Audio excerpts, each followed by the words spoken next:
अस्सलाम वालेकुम। आज ये क्लास की वीडियो है। ये इसलिए बना रहे हैं ये वीडियो कि अक्सर मैंने ग्रुपों में जगह लोगों से पूछा है या लोग हमसे पूछते हैं या एक दूसरे से पूछते हैं ये एरर जी, ये एरर क्या है, एरर बताएं जी। इसका दें जरा मुझे पेपर कवर। तो अगर आपके पास एरर कोड लिस्ट है तो वो सेंड कर दें हमें। तो वो क्या करते हैं जी, उसको जी एरर कोड लिस्ट सेंड कर दें। तो भाई एरर कोड लिस्ट तो आपने सेंड करवा ली उनसे, उसका तो मसला मसाइल ही कोई नहीं। ये देखें एरर कोड लिस्ट जो है ये तो आप सेंड करवा सकते हैं। तो इस पे उन्होंने लिखा हुआ है सब कुछ। तो मकसद ये नहीं होता एरर कोड लिस्ट का कि एरर कोड लिस्ट आपके पास हो तो आप काम कर लेंगे या चेक कर लेंगे। एरर कोड लिस्ट को पढ़ना भी काम है एक, कि एरर कोड लिस्ट को किस तरीका से पढ़ा जाए, किस तरीके से एरर कोड को किया जाए। तो उसका तरीकाकार ये होता है कि एरर कोड लिस्ट की आपको पता होना चाहिए कि इसका मकसद क्या है, इस लिखने का मकसद क्या है। किसी जगह वोल्टेज लिखे होते हैं कम या ज्यादा, किसी जगह वोल्टेज को लिखा होता है ये है या प्रोटेक्शन है, क्यों मकसद क्या है उसका, ये देखने का मेन ये काम होता है। जी सर। समझ आई बात की? जी सर। अगर आपको ये पढ़ना ही ना आए, आपको देख पढ़ तो सकते हैं आप, लेकिन मकसद क्या है ये ना आए। जी ठीक है। जी एक चीज है, हर चीज है। मिसाल के तौर पर आप मेडिकल में चले जाएं, हिकमत में चले जाएं, हर चीज का एक अलग नाम होता है उधर। जी। लेकिन आप तो एक चीज को क्या कहते हैं जी, मिसाल दें किसी चीज की। मिसाल के तौर पर क्या मिसाल दे सकते हैं समझाने के लिए? आप मिसाल के तौर पर कोई चीज लेने जा रहे हैं आप किसी जगह, वहां किताबी नाम उसका, मिसाल के तौर पर दे रहा हूँ कि किताबी नाम उसका चीज रखा हुआ किसी चीज का सिल्फर स्याह लिख दिया उन्होंने। हूँ आपको क्या पता वो तो क्या चीज है। हाँ जी, वो ब्लैक पेपर होगा। ठीक है, उधर ब्लैक पेपर आ गया, उधर क्या आ गया, हम उसको और कहते हैं। ये चीजें होती हैं। इसी तरह इसको भी आपने, ये मिसाल मैंने आपको इसलिए दी कि आपके समझ में आ जाए बात। यहाँ जो लिखा है उसको भी पढ़ना काम है। अब हम इसको पढ़ेंगे इस तरह के, मिसाल के तौर पर आपका ये है, यहाँ पे उन्होंने ये एक एरर लिखा हुआ है जी। ये देखिए कौन सा ये एरर है जी, कम्युनिकेशन एरर। E6 है। कौन सा? कम्युनिकेशन। कम्युनिकेशन। उन्होंने बोला क्या? कम्युनिकेशन। जी सर। इंडोर तो आउटडोर कम्युनिकेशन बोल दिया, भी नहीं हो रही। जी जी सर। जी सर। तो आप क्या करेंगे? आपका फर्स्ट आपका जो आप पूछेंगे भाई इसकी वायरें चेंज कर दो। जी भाई वायरें चेंज करना कोई काम नहीं है, इसकी मकसद समझना काम है क्या है। जी जी सर। E6 का मकसद क्या है? E6 का मकसद यह है कि इंडोर से आउटडोर को हमें कम्युनिकेशन नहीं हो रही। अगर यही हमारी किसी और में हो, मिसाल के तौर पे आप डॉलर से ले लें, उसमें दो तरह की पीसीबी दी उन्होंने। एक दी उसमें इंडोर टूर्नामेंट आउटडोर है E5, एक में है E1। ठीक है जी सर। लेकिन ये भी देखना जरूरी होता है। तो अब इसी भी हम बात कर लेते हैं। बात एक ही है सारी, बात में फर्क नहीं, काम में फर्क नहीं, चीज सेम ही होती है, चीज में फर्क नहीं है।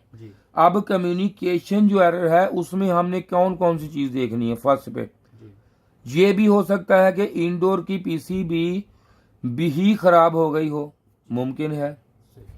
मुमकिन है कि आउटडोर की ये पीसीबी है ग्री में, ये मैंने ग्री किया तो ग्री का ले ली। इसमें जो आउटडोर की है ये पीसीबी मुकम्मल डेड, इसका ये फ्यूज जल गया तब भी कम्युनिकेशन एरर आएगा। ठीक है सर। तो वायरों का सिलसिला खत्म हो गया। जी। और इसमें हो सकता है कि इसमें एसएमपीएस सप्लाई काम छोड़ गई तब भी। ठीक है सर। ठीक है, अगर यहां से कोई चीज शॉर्ट हो गई बर्न हो गई तब भी। ठीक है। तो कौन सा एरर आएगा? E6। E6 communication. जी कम्युनिकेशन। कम्युनिकेशन। ठीक है, ये सारी चीजें आपने खुद देखनी है। पहले फर्स्ट प्रायोरिटी हमारी ये होगी कि हम इस पे इसको लगाएंगे, इसको देखेंगे कि हमारी हर चीज ओके है। इसके कपलर जो है यहाँ पे लगे हुए हैं हर जगह, हर के एक सिंगल कम्युनिकेशन भी होती है, एक डबल भी होती है। ये डबल कम्युनिकेशन है। डबल कम्युनिकेशन के देखेंगे कि यहाँ पे ये जो है इसके देखेंगे किससे हम, मीटर नहीं बताएगा, DSO डिजिटल सर्विस को बताएगा इसे कि यहाँ पे हमारे जो है ये कम्युनिकेशन हो रही कि नहीं हो रही। ठीक है। ये भाई लेक्चर की वीडियो है, फ्री ऑनलाइन क्लास की वीडियो है। जो देख रहे हैं ये फ्री ऑफ कास्ट है। ये अगर आप ये वीडियो देख रहे हैं तो बाकी वीडियो भी आप हमसे ले सकते हैं। तो नंबर जो मेरा है ये आपके सामने होता है, ये नंबर पे रब्ता करना, आपने व्हाट्सएप पे नहीं करना, नंबर फोन पे। तो जब ये कम्युनिकेशन आगे इस पे हो गई, तो अगर ये नहीं आ रही तो इसका फॉल्ट। अगर इसमें लाइट नहीं आ रही, जिसका अगर ये जल गया हमारा, ये भी जल सकता है, ये खराब हो गया तो ये चेक करना आपने, इसको चेंज करना या किट जाया। जी ठीक है, ठीक ये चीजें होती हैं। और इसके बाद इसमें ये सारी चीजें जब आपने ओके कर लेनी है तो इंडोर देख लें वो खराब ना हो। जी नहीं, जी सर। ये तो हमारी आ गई इसकी कम्युनिकेशन की, जो हमारा E6 का एरर था ये क्लियर हो गया। जी सर। इसके बाद कौन सा एरर जी आपने पूछा, यहाँ ये देखना कैसे है किसका है, जी वो कैसे, वो आपने इसका ये देखें, ये लिखा हुआ हर का गूगल से देखना है। ये देखेंगे गूगल से जी। तो आपको ये बता देगा है क्या, ताकि हम उस हिसाब से इसका करें। काम आपने खुद करना है, जी जी ये इन्होंने नहीं बताना। इन्होंने सिर्फ बताया जी कम्युनिकेशन नहीं हो रही, बस बात खत्म हो गई। जी सर। बाकी काम आपने खुद देखना कि है कहाँ से। ब्रिज शार्ट हो गया, IGBT शार्ट हो गया, किट बंद हो जाएगी, कम्युनिकेशन एरर शुरू हो जाएगा। Ji okay ji. Okay sir. इसके बाद किसका पूछा आपने आगे इसके, E5 जी। आज देखो, आ देखो, ये देखो, आगे ये क्या हो गया, H5 ये नहीं हो सकता, इस पर भी तो बात हो ही सकती है। जी सर। कौन सा एरर है, H6 ये किसका है, IBM का। H6 IPM का है, H5 है भाई, H6 तो मोटर का। ये आपने क्या लिख दिया भाई, इसको काटा करो, इसको लाओ जरा, बार मार कर दो यार, गलत चीज ना किया करो। लाए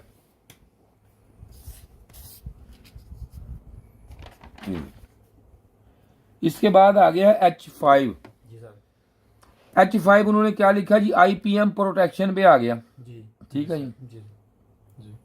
अब IPM प्रोटेक्शन क्या है, प्रोटेक्शन इसकी कोई चीज तो नहीं, कोई सेफ्टी होगी, कोई चीज सेफ गार्ड नहीं लगा हुआ प्रोटेक्शन के लिए। जी इसकी प्रोटेक्शन है इसमें कि इसके जो है, हो सकता है प्रोटेक्शन में इसके जब ये वाले वोल्टेज यहाँ से आपके आ रहे हैं, किसी वजह से ये वोल्टेज इसके यहाँ पे हाई मिलने शुरू हो गए। जी फर्स्ट। सेकंड है, हो सकता है कि इसके जो वोल्टेज हैं, जो इसको मिल रहे हैं वोल्टेज 15 वोल्टेज, जी। वो आपके कम या ज्यादा हो गए। ठीक है सर। ठीक हो गया, ये चीज चेक करेंगे इसकी प्रोटेक्शन में। यहाँ से 15 वोल्टेज यहाँ पे चेक करेंगे कम या ज्यादा। जी सर। पिछले दिनों मैंने एक वीडियो बना के मेन चैनल पे डाली थी, यहाँ पे वोल्टेज कम बन रहे थे। जी ठीक है, इसके क्या खराब था, इसके ये स्विचिंग नहीं हो रही थी। जी ठीक है, अगर हो सकता है तो जब आप मीटर से चेक करेंगे, मीटर लाएंगे, मीटर से चेक करेंगे, इसको लगा लेना, आपने वोल्टेज दे देने हैं। जी सर। कंप्रेसर के साथ नहीं अटैच करना, जी सर। इसको इंडोर के साथ, किट के साथ नहीं अटैच करना। ठीक है सर। ठीक है, ठीक है। इसको खाली सिंपल आपने जल्दी जनाब जल्दी ठीक है सर। वोल्टेज, सिंपल वोल्टेज देने हैं। जी सर। कहाँ से देने, यहाँ से AC 220 ठीक है सर। 220 दे रही है, इसमें रिएक्टर लगा हुआ है। जी मीटर को आपने रखाना है जी वोल्टेज रेंज पे, जी सर। DC। DC। अगर ये ऑटो है तो ठीक है, तो DC पे रखें। ठीक है सर। जो ही आप DC पे रखेंगे, इसकी ग्राउंड लेनी नहीं है। ग्राउंड मुकम्मल है, ये फॉल्टिंग ग्राउंड होती है, इसमें मसला नहीं होता। कहीं से भी आप ग्राउंड ले लें DC की, जी सर। यहाँ से ले लें। ये देखें, यहाँ से मैंने ले ली ग्राउंड, जी सर। यहाँ से ग्राउंड ले ली, नजर आ रहा है जी, जी आ रहा है सर। ग्राउंड ले ली। और यहाँ से ये देखें, यहाँ पे आपके 310 15 वोल्ट, यहाँ पे 15 वोल्ट है, ये 15 वोल्ट है, ये 15। एक पे अगर वोल्टेज मिसाल का ये हो सकता है अंदर से IGBT चार्ट हो गया, यहाँ पे 310 वोल्टेज आ गए एक पे। जी हो सकता है कि 2 पे आ गए, हो सकता है कि एक पे वोल्टेज ना बनने हो, 0 बने, तब भी ये एरर इसमें दे देगा ये। ठीक है ठीक सर। है, तब भी ये दे देगा। ठीक है सर। ओके हो गया जी, ओके हो गया। एरर इसमें आ सकता है। जी ये चीज ये वाली हो गई। ठीक है सर। मकसद ये होता है कि यहाँ पे चीज देख के वहां पे काम किस तरह करना है आगे। जी लेकिन 99% नहीं, 100% लोगों का ये सवाल होता है, काम होता है, ये काम ऐसे करते हैं जी। अक्सर मैंने ग्रुप में ये सुनी है जी, भाई ये आपके पास एरर कोड लिस्ट है तो हमें सेंड कर दें। भाई आप क्या सेंड करोगे, जी आपको ये नहीं पता चीज का आगे आगे क्या करना है जी। उन्होंने ये बता दिया तो आप IPM चेंज कर दोगे, या आप क्या नहीं कर। इसीलिए मैं ये कोर्स तैयार कर रहा हूँ, इसीलिए कर रहा हूँ कि लोगों को समझ आए, इसीलिए कर रहा हूँ कि आपने समझ आए उनको करना क्या है। जी सर। समझ आई जी बात जी की। आगे सुनिए। इससे आगे क्या आ गया, मोटर लाइन इसकी, ये क्या किया हुआ है जी। E5 हाँ जी, E5 किसका है, इसका AC over current protection. AC over current. Over current protection. अब AC ओवर करंट प्रोटेक्शन जो है उसका भी आपने AC के रिलेटेड होता है ये। जी सर। इसको चेक करना है कि AC में वोल्टेज मोटर में, तो इसमें ये मसला आता है इंडोर मोटर। जी सर। इसको भी आपने वोल्टेज इसके चेक करने हैं। E6 आपके लिए बनाया था, वो कहाँ गया, इसका बनाया E6, हाँ जी। कौन कौन सा बनाया, मुकम्मल बना दिए सारे, कौन कौन सा है, कौन सा गया। तो अब इसमें उसके बाद आ गया ये वाला मोटर फीडबैक का। अब वो अक्सर बात है जी मोटर तो चल रही है, भाई मोटर चलती है तो ये देखे ये इसकी कॉमन रनिंग स्टार्टिंग आम जी जैसे सर। मोटर चलेगी। जी सर। फीडबैक यहाँ से इसने देनी होती है कि मोटर चल रही है। जी तो इसमें कोई भी हो जी तो उसने आपने देखना, उससे ये होता है कि इसमें ये जो है ये देखे 3 वायरें हैं। जी सर। ये मेरी बड़ी वीडियो पड़ी है मेन पे, वो भी आप देख सकते हैं उस पे। यहाँ पे 5 वोल्टेज आएंगे बार बार, जी जी और एक आपने पॉजिटिव पे लगा के इसके VCC पे लगा के दूसरी तरफ लगाएंगे ना, जी तो मोटर को इस तरह ऐसे हल्का हल्का मूव करेंगे तो नीडल इस तरह होगी, जो मैनुअल मीटर से चेक होगी। ठीक है, जी सर। उसने प्रैक्टिकल आपको कराया था, जी सर। ये इस तरह चेक होगी। ठीक है। तो ये इसलिए मैं कह रहा हूँ कि काम आपको मैं इसलिए बता रहा हूँ कि काम अगर आप यहाँ पे ये देख के वीडियो काम सीखेंगे ना ये वाला, तो आपको एरर कोड लिस्ट पढ़ने का पता चलेगा। ये छोटी सी वीडियो मैंने इसलिए आज बनाई है आपको, और बना के ये सेंड भी कर देंगे यूट्यूब पे भी, और लोग देख लेंगे इसको, इसलिए बनाई है। जी। तो शुक्रिया जी, खुदा हाफिज।